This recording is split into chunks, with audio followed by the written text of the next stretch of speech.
protect our border. To heck with anyone who don't believe in a USA. McGarry all the way. I won't back up, I don't back down. I've been raised up to stand my ground. Take my job, but not my guns. Takes my check till I ain't got none. Except for the good Lord up above. I answer to no one.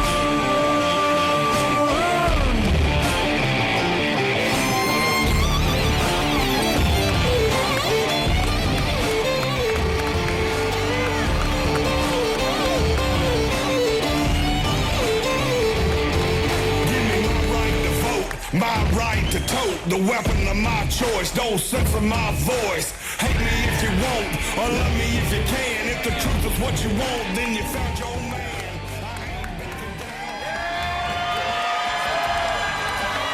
Thank you. Thank you very much. I love you, honey. You know, I was born 5 years after the end of a global war that killed more than 60 million people. I'm the son of a veteran of that war who flew 35 missions over war-torn Europe as a tail gunner on a B-17. When Dad returned home, he married Mom. They started a life together. They were tenant farmers.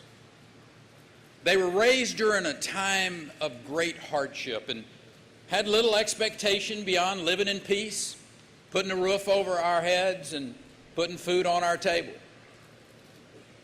Home was a place called Paint Creek.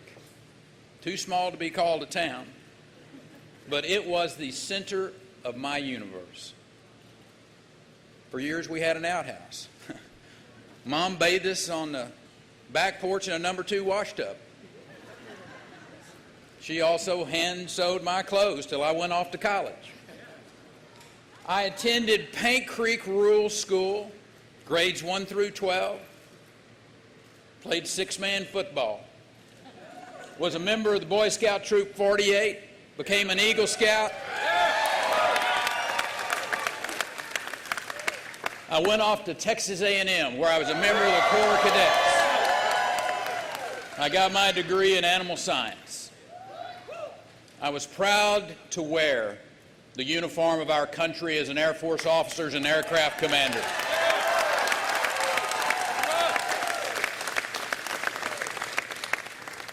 After serving, I returned home. I returned home to those rolling plains and that big old sky of West Texas, and I returned to farming. You know, there is no person on earth more optimistic than a dry land cotton farmer. We always know that a good rain is just around the corner, no matter how long you've been waiting. The values learned on my family's cotton farm are timeless. The dignity of work, the integrity of your word, responsibility to community, the unbreakable bonds of family, and duty to country. These are enduring values, not the product of some idyllic past, but a touchstone of American life in our small towns, in our largest cities, in our booming suburbs. I've seen American life. I've seen it from the red dirt of a West Texas cotton field, from a campus in College Station, Texas, from the elevated view of a C-130 cockpit, and from the governor's office of the Texas Capitol.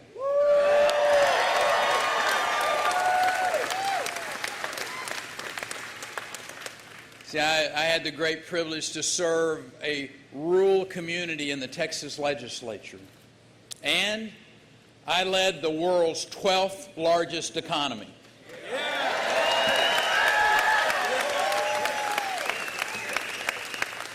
I know that America has experienced great change, but what it means to be an American has never changed. We are the only nation in the world founded on the power of an idea that all are created equal, that they are endowed by their Creator with certain unalienable rights, that among these are life and liberty and the pursuit of happiness.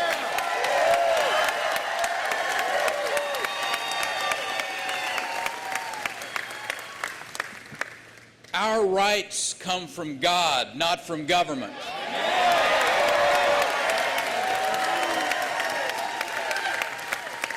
Our people are not the subjects of government, but instead, government is subject to the people. It has always been the case that there's been this social compact between one generation of Americans and the next to pass along an inheritance of a stronger country full of greater promise and possibility. And that social compact, it has been protected at great sacrifice. It was never more clear to me than when I took my father to the American cemetery that overlooks the bluffs at Omaha Beach. On that peaceful, windswept setting, there lies 9,000 graves, including 45 pairs of brothers, 33 of whom are buried side by side, a father and a son, 2 sons of a president. They all traded their future for ours in a final act of loving sacrifice.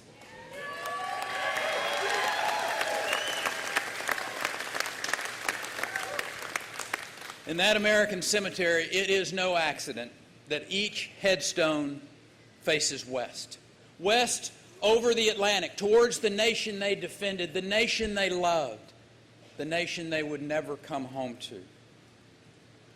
It struck me as I stood in the midst of those heroes that they look upon us in silent judgment, and that we must ask ourselves, are we worthy of their sacrifice?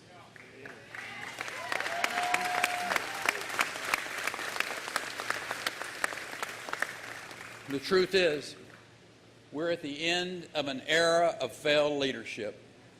We have been led by a divider who has sliced and diced the electorate, pitting American against American for political purposes. 6 years into this so-called recovery, and I might add our economy is barely growing. This winter, it actually got smaller. Our economic slowdown is not inevitable. It just happens to be the direct result of bad economic policy.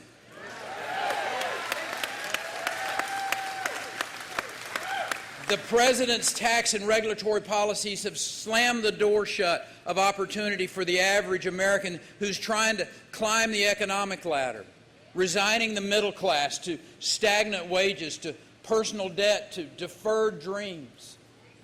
Weakness at home has led to weakness abroad. The world has descended into a chaos of this president's own making.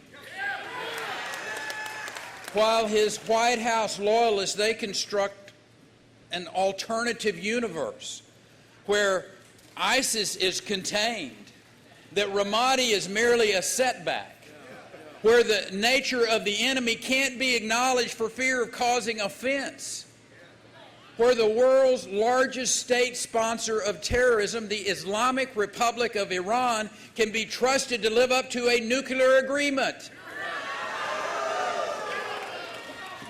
No decision has done more harm than the President's withdrawal of American troops from Iraq.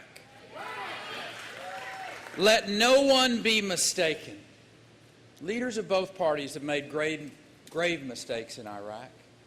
But in January of 2009, when Barack Obama became commander-in-chief, Iraq had been largely pacified. America had won the war, but our president failed to secure the peace. How callous it seems now. As cities once secured with American blood are now being taken by America's enemies, all because of a campaign slogan. I saw during Vietnam a war where politicians didn't keep faith with the sacrifices and courage of America's fighting men and women, where men were ordered into combat without the full support of their civilian commanders. To see it happen again, 40 years later, because of political gamesmanship and dishonesty, is a national disgrace.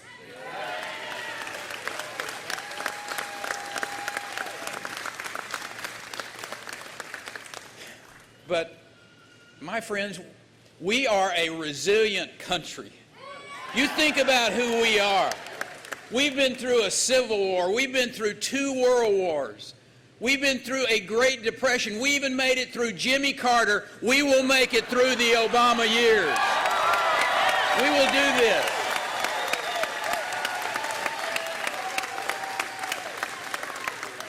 You know, the fundamental nature of this country is our people never stay knocked down.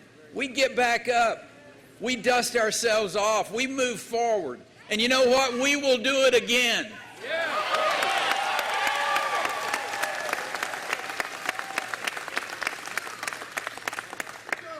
I want to share some important truths with my fellow Americans today, starting with this truth. We don't have to settle for a world in chaos or an America that it shrinks from its responsibilities. We don't have to apologize for American exceptionalism or Western values. We don't have to accept slow growth that leaves behind the middle class, that leaves millions of Americans out of work. We don't have to settle for crumbling bureaucracies that target taxpayers and harm our veterans. We don't have to resign ourselves to debt, decay, and slow growth. We have the power to make things new again, to project America's strength again, and to get our economy going again.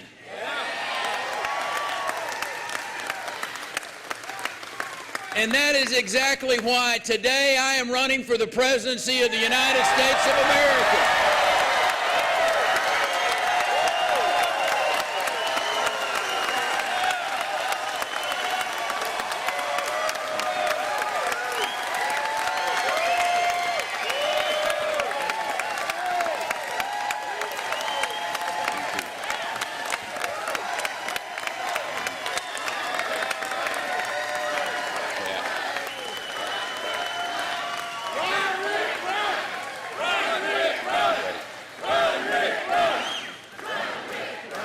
Thank you. It's time. It's time. It's time to create real jobs, to raise wages, to create opportunity for all, to give every citizen a stake in this country, to restore hope, real hope to forgotten Americans. You know, there are millions of middle-class families who have just given up hope of getting ahead. Millions of workers out there who have given up hope of finding a job. And yeah, it's time for a reset. Time to reset the relationship between government and citizen.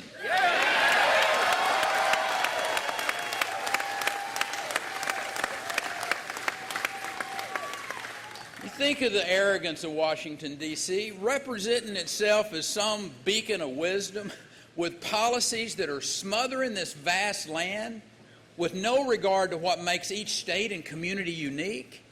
That's just wrong. We need to return power to the states and freedom to the individual.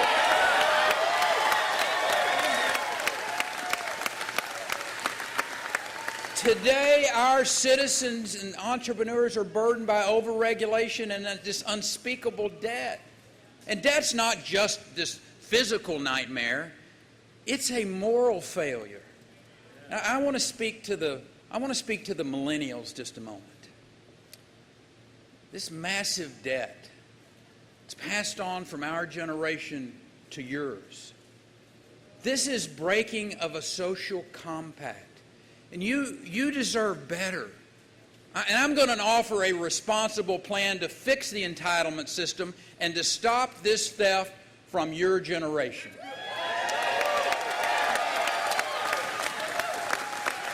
To those Americans those, I might add, forgotten Americans, drowning in personal debt, working harder for wages that don't keep up with the rising cost of living, I came here today to say, I hear you.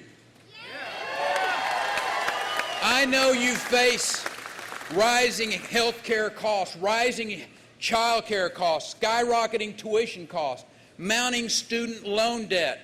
I hear you, and I'm going to do something about it.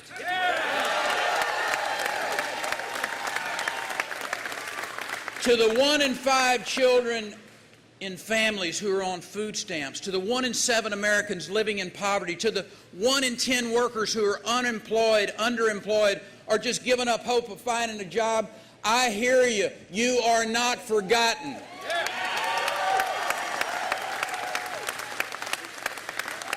I'm running to be your president.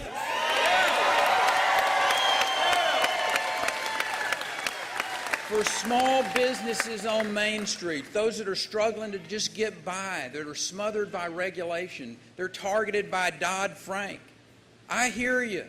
You're not forgotten. Your time is coming.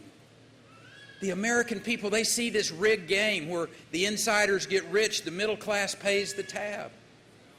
There's something wrong when the Dow is near record highs and businesses on Main Street can't even get a loan.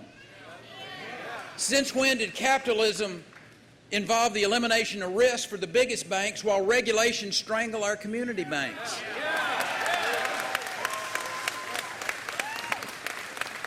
Capitalism is not corporatism. It is not a guarantee of reward without risk. It's not about Wall Street at the expense of Main Street. The reason I'm running for president is I know for certain our country's best days lie ahead. There is nothing wrong in America today that a change of leadership will not make happen.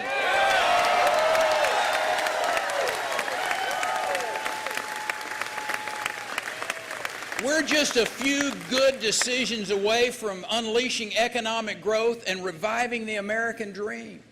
We need to fix a tax code that's riddled with loopholes, that sends jobs overseas and punishes success. We've got the highest corporate tax rate in the Western world. It's time to reduce it, bring home jobs, lift wages for those working families.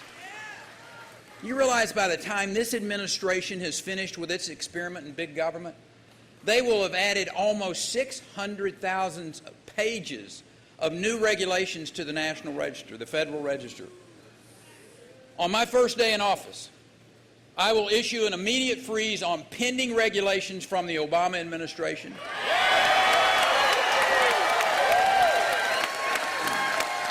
That same day, I will send to Congress a comprehensive reform and rollback of job-killing mandates created by Obamacare, Dodd-Frank, and other Obama-era policies. Agencies will have to live under strict regulatory budgets. Health insurers will have to earn the right to your money instead of lobbying Washington to force you to hand it over. On day one, I will also sign an executive order approving the construction of the Keystone Pipeline.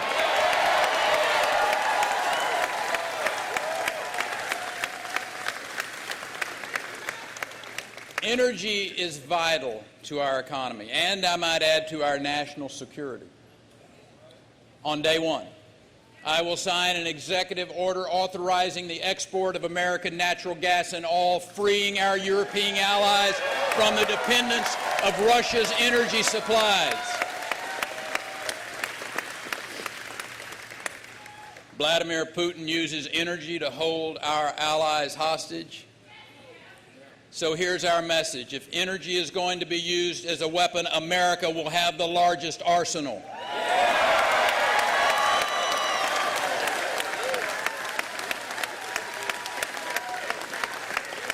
We will unleash an era of economic growth and limitless opportunity. We will rebuild America industry. We will lift wages for American workers.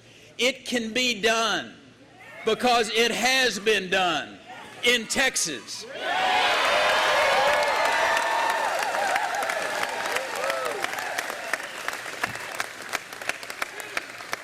During my 14 years as governor, Texas companies created almost 1/3 of all new American jobs.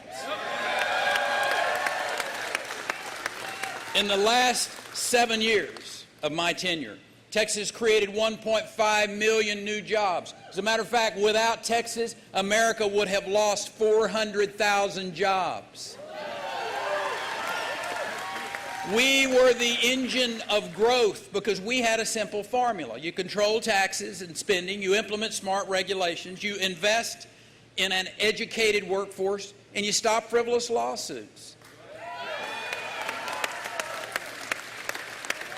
Texas now has the second highest high school graduation rate in the country.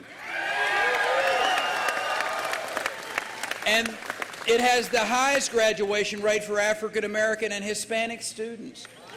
We led the nation in exports, including high-tech exports. We passed historic tax relief, and I'm proud to have signed balanced budgets for 14 years.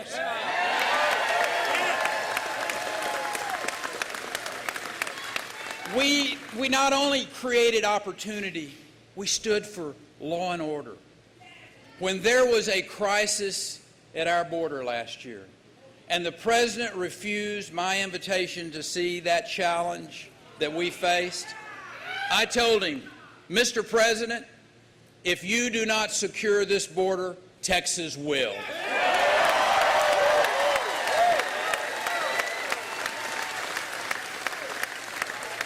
And because of that threat that was posed by those drug cartels and those transnational gangs, I deployed the Texas National Guard. And the policy worked. Apprehensions declined by 74%. If you elect me your president, I will secure that border.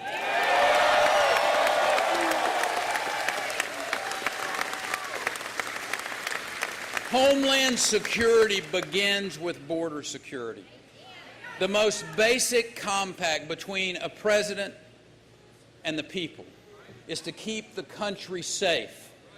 The great lesson of history is that strength and resolve bring peace and order, and weakness and vacillation invite chaos and conflict. My very first act as president will be to rescind any agreement with Iran that legitimizes their quest to get a nuclear weapon.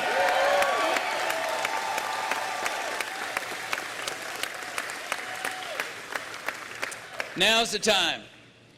Now is the time for clear-sighted, proven leadership. We have seen what happens when we elect a president based on media acclaim rather than a record of accomplishment. This will be a show-me, don't tell me election where voters look past the rhetoric to the real record. The question of every candidate will be this: when have you led?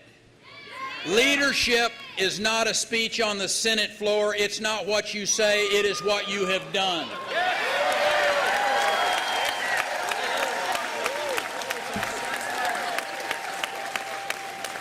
And we will not find the kind of leadership needed to revitalize the country by looking to the political class in Washington. I've been tested.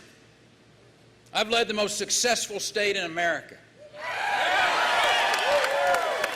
I have dealt with crises after crises, from the disintegration of the space shuttle to Hurricanes Katrina, Rita, Ike, to the crisis at the border and the first diagnosis of Ebola in America. I have brought together first responders, charities, and people of faith to house and heal vulnerable citizens dealing with tragedy. The spirit of compassion demonstrated by Texans is alive all across America today. While we've experienced a deficit in leadership, among the American people, there is a surplus of spirit. And among our great people, there is a spirit of selflessness, that we live to make the world better for our children and not just ourselves.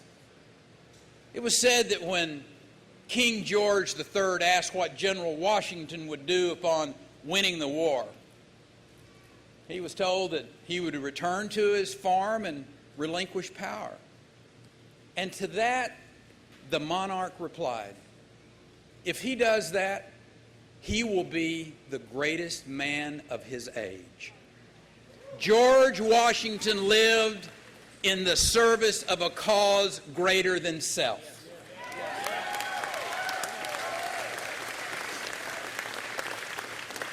You know, if anyone's wondering if America still possesses the character of selfless heroes, I'm here today to say yes. I'm surrounded by heroes.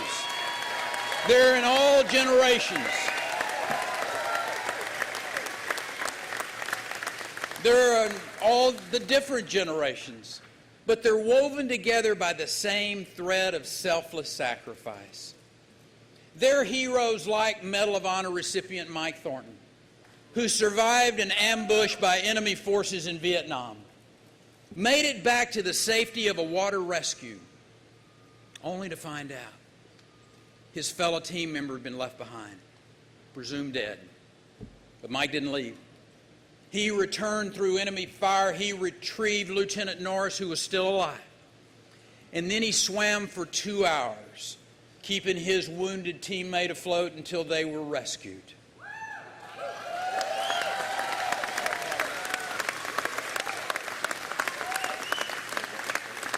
Heroes like Marcus Luttrell.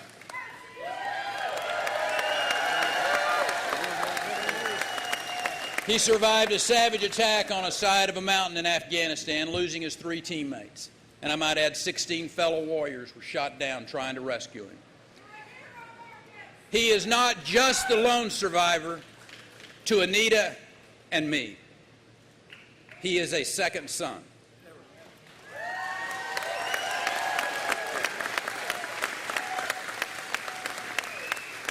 And Taya Kyle, who suffered the deep loss of her husband, Chris, an American hero. When I think of Taya Kyle, I think of a brave woman who carries not just the lofty burden of Chris's legacy, but the grief of every family who has lost a loved one to the great tragedy of this war or its difficult aftermath. Anita and I want to thank Taya for her tremendous courage. America is an extraordinary country. Our greatness lies not in our government, but in our people. Each day, Americans demonstrate tremendous courage. But many of those Americans have been knocked down, and they're looking for a second chance. Let's give them that second chance. Let's give them real leadership. Let's give them a future greater than the greatest days of our past. Let's give them a president who leads us in the direction of our highest dreams, our best dreams, our highest hopes, and our greatest promise. Thank you, and God bless you.